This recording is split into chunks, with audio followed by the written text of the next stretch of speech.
Here in section 4, I want to talk about the agency agreement itself. And I want you guys to understand or remember that there are several different types of buyer's agency agreements. This buyer's agency agreement is the outline of the relationship between the agent, which would be you, the buyer agent, and the client, the buyer client. This agency agreement explains your responsibilities and their responsibilities, and also has the term of the agreement, i.e. the length of the agreement. But there are several levels of buyer's agencies that are defined defined by the commitment of you as the agent and the exclusivity of you as the agent. So most of us think about the exclusive buyer agency agreement. This is the form that most states have. All right, it's the exclusive buyer agency form. This is the one that most buyer's agents want their buyer client to sign. It says that the buyer agrees to work exclusively with you as the single agent to purchase a property. All right?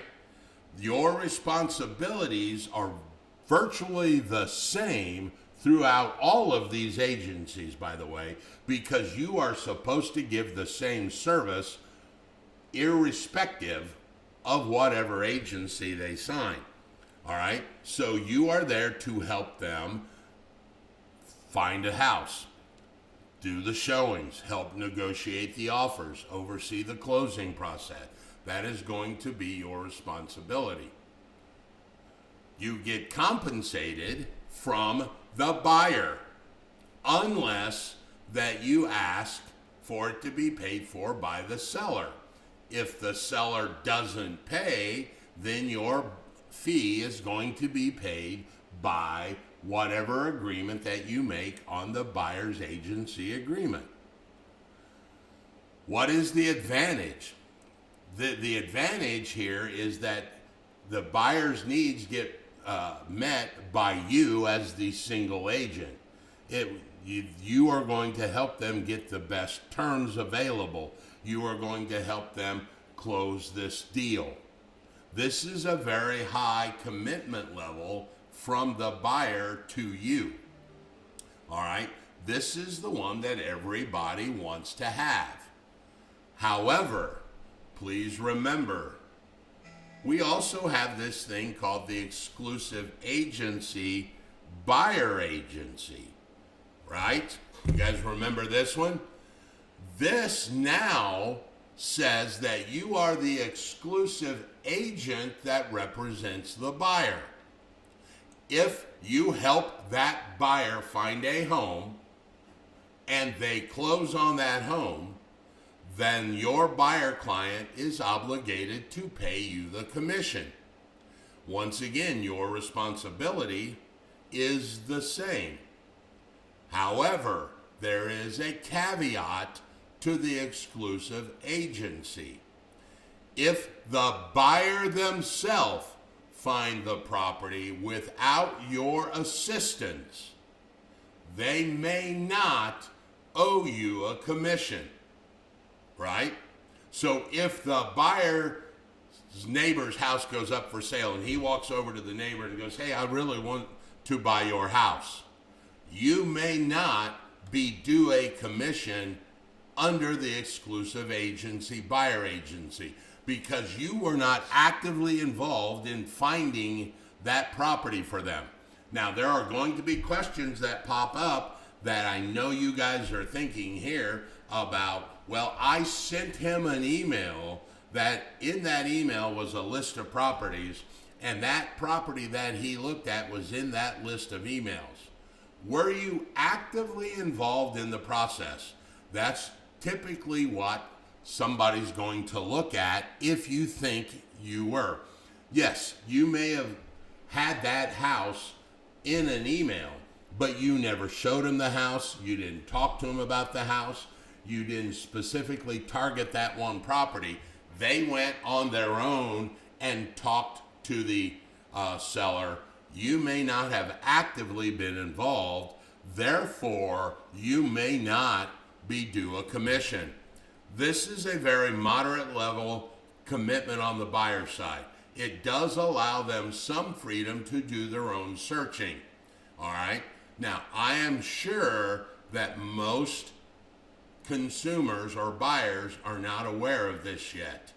I believe it will be coming out, and there could be. Has anybody had a buyer client yet ask for this type? All right, so not one of you yet, right? Okay, trust me, I believe it's coming. There's a third version that we used to call open agency. You might want to think of this as non-exclusive agency. Non-exclusive agency is where the buyer can now sign multiple non-exclusive agencies with multiple agents.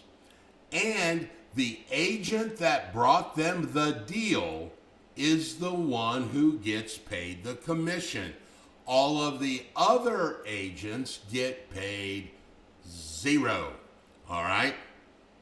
This is what would be akin to the old world of implied agency.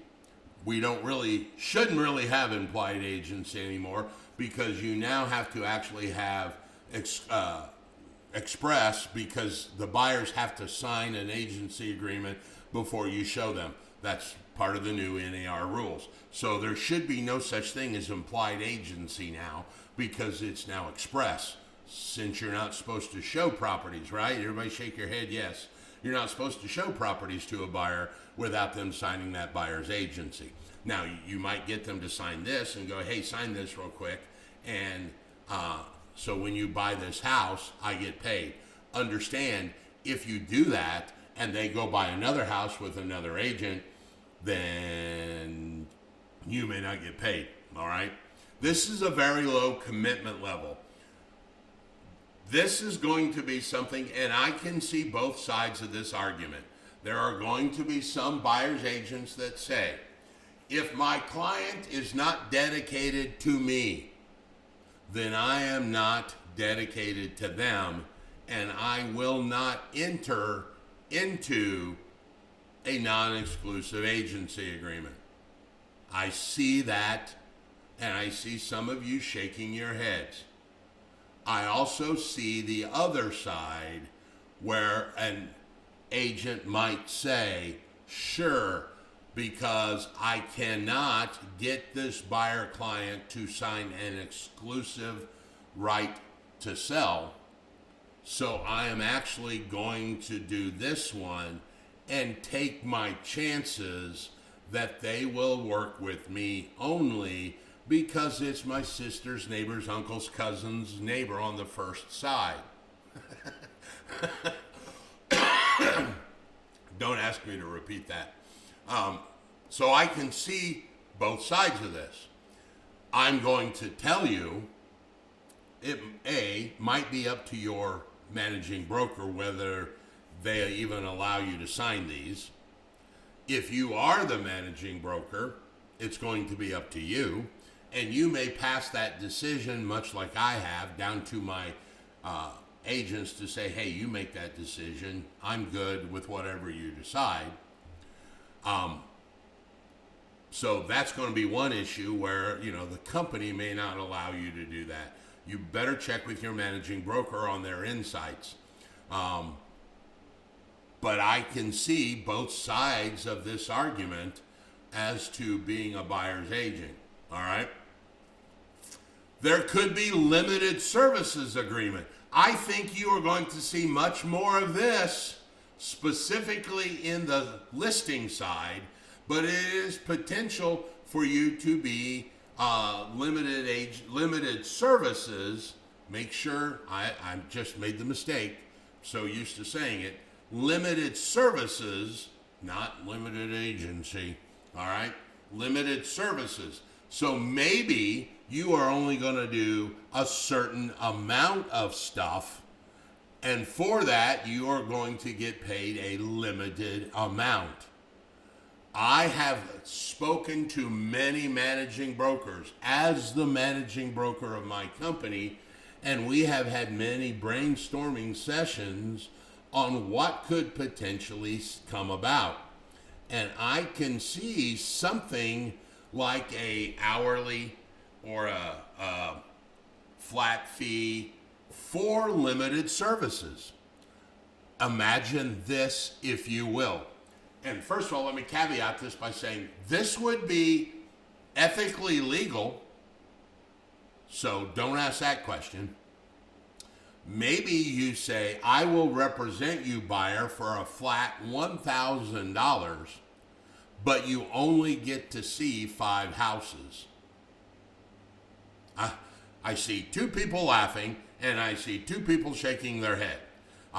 You guys, I notice, aren't sitting together, so obviously not from the same firm. Why not? Do you not agree with that?